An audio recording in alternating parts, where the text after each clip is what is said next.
Hi, this is Joe. It's Tuesday, November 22nd, and I'm working on doing some more electric that will bring a light to the anteroom, the corridor, and the bathroom for the next winter time because uh, the way it's all worked out, this is the last rooms that have had any light in them that we need, and I've had a temporary solution which I want to improve. And the interesting thing is, I'm working in the anteroom to the guest bedroom, and this is probably the last room that I've made a video about, with the possible exception of the bathroom.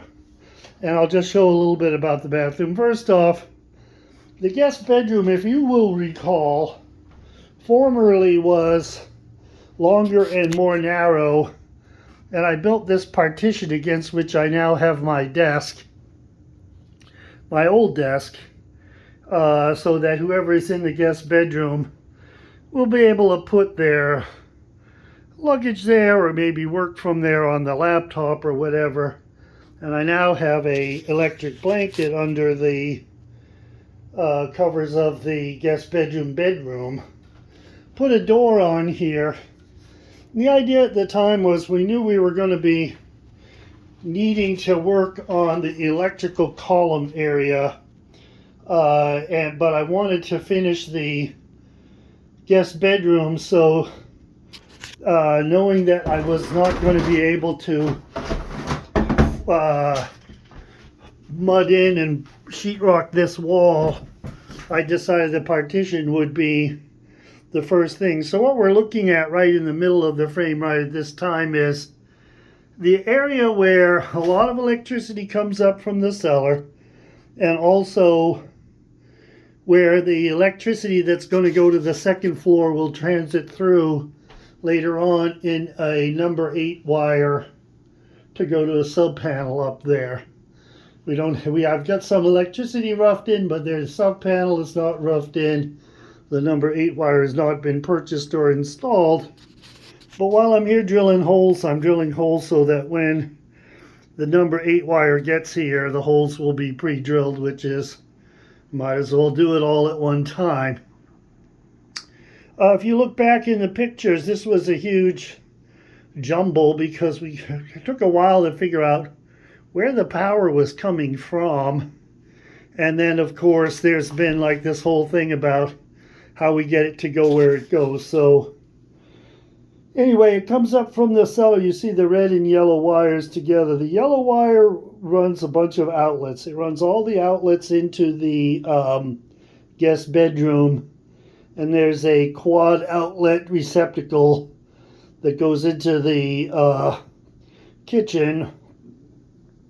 And above that is another dual outlet receptacle along with 3 light switches. And the 3 light switches go to the booby lights in the kitchen and also to the outstairs lights. So we got those rewired and then brought through, and they disappear up there and go under the floorboards of the secret room to get to their locations in the kitchen ceiling, mudroom ceiling, and the outside light that illuminates the back staircase. I've got to clean that up a little bit and get rid of that little piece of conduit and the black wire because they don't go to anything anymore.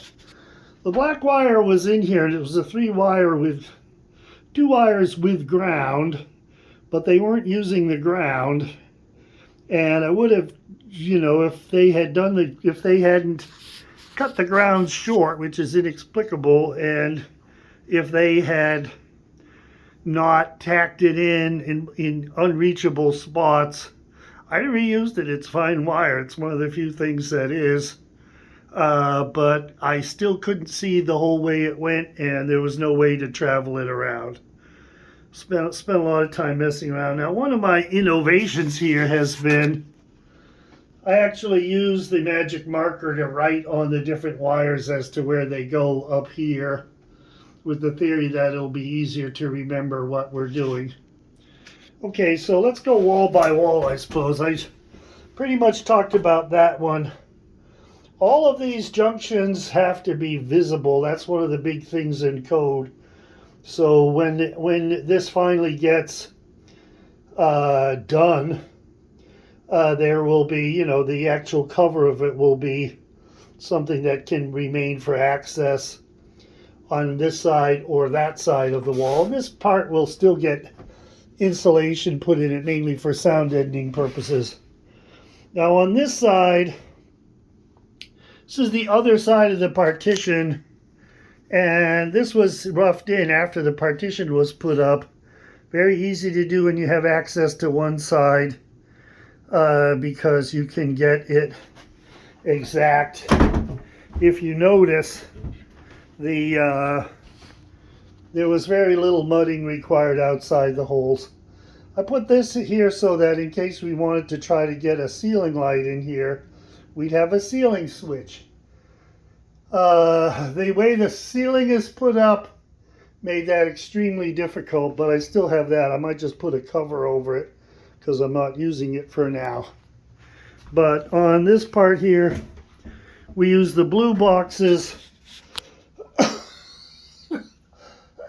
which are grounded differently than the other kind of boxes were. Now, part of what happens here is I've got staging of tools. I have a bunch of stuff. I like to try to get it so the living area looks uncluttered. And by the time my relatives arrive here for Thanksgiving, this will be cleaned off. And I'll be able to pretend, oh, it was always this neat. Which, as you can see, is obviously not true. I've used different things. I'm going to use them some more. If I go outside, back into the kitchen, on this side of the electrical column, I still have the electrical tools, which I'll get around to using later today. But these two will be put away here. We have sort of a temporary solution. We wired two of the switches. The third one, we've got to make a cut here. Mitch did this for me, which was very nice of him, because I'm like going, what are we doing? He said, oh, I'll do it, watch real close. And he did it about 3 minutes so fast I was trying to wrap my brain around it. But for now, what we're doing is if we want the light on in the mudroom, we plug that in, which is a temporary way to do it. Now, looking in here, we have this area with the black linoleum, the outer space linoleum, has never had a light in it, ever. And it's like, what's up with that? It's a small space, but it makes it look dingy when it's darkened that way. And while we were working on something out here, we realized, you know, if we actually had light in here, this is a nice area for transit that deserves more attention than it got, and all that. Anyway, back into the anteroom. What's happening next is I already brought up the wire from, I already roughed in the wire back to the service panel, although it's not attached to a breaker box yet. Now what happened was I moved it in from this direction because I wasn't really sure where it was going to go, so it's still attached to the entire coil. So now that I've got it wired back to, or roughed in all the way back to the breaker box, I have a better idea of how much I'm going to use. The route that it's going to take is, it's going to go up about 2 feet. It's going to make the corner. Then it's going to go up higher across the top of the door, like that. You can see it there. Then it's going to come down. I'm going to put an outlet up there. Then it's going to come down here to a switch. When it gets to where the switch is, higher than the old switch, what's going to happen is that switch will be there. There'll be an outlet up there so that I'll be able to attach a light in here, which will not be a ceiling light, will be like a wall-mounted light. And then when it gets down to here, the switch will be on the other side in the corridor, and it will control the light in the corridor and to the bathroom. Now, the plan for the bathroom is we're going to be redoing the bathroom starting in spring 2023. Pray for us. This is a big production when you redo the bathroom and the kitchen, and I expect that in 2023 I will be redoing the bathroom, kitchen, and the gallery room with the idea of at least refoaming that and getting new windows in there, and updating the bathroom, which is really, really old. But the switch will go there. Then it will come back up there, loop back up, and it will go through that wall, through electrical conduit to the light fixture that will be above the corridor, then through another conduit through the wall above the bathroom door and into the bathroom.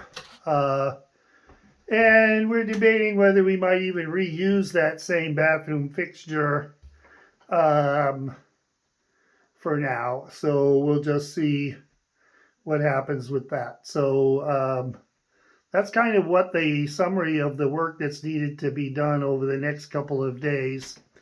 I'll admit it, I would be lying if I told you I was hyped up to do this every single day, because part of it is I have other things to do with leading my life, and sometimes this takes way longer than you think it's going to take.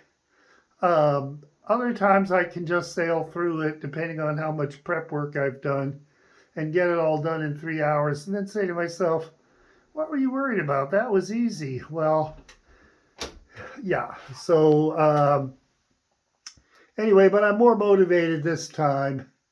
And, I've really only got a couple more circuits that I really want to do after this one is done in order to call it good enough for the winter time. I have given up on the idea of running everything through the ceiling and using most of the old in the wall wiring of the ceiling. The wiring is not that good, and also it's just too difficult because they have the old style lath, which is the split boards, and a lot of this sheetrock on there is very securely nailed to the old style lath, which has no gaps in it. I mean, the thing here is I can easily put a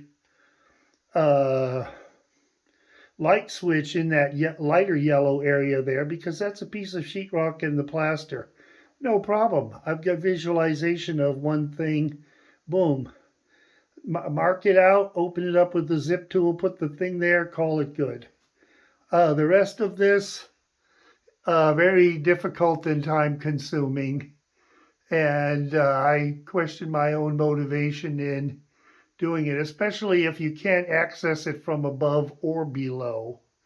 And I've watched all the videos, and I don't know, the techniques that they describe are great, except that I didn't take this all the way down in summer when I might have.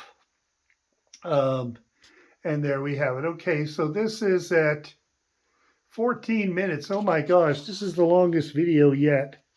I'm going to sign off. I'll do another one at the end. Bye.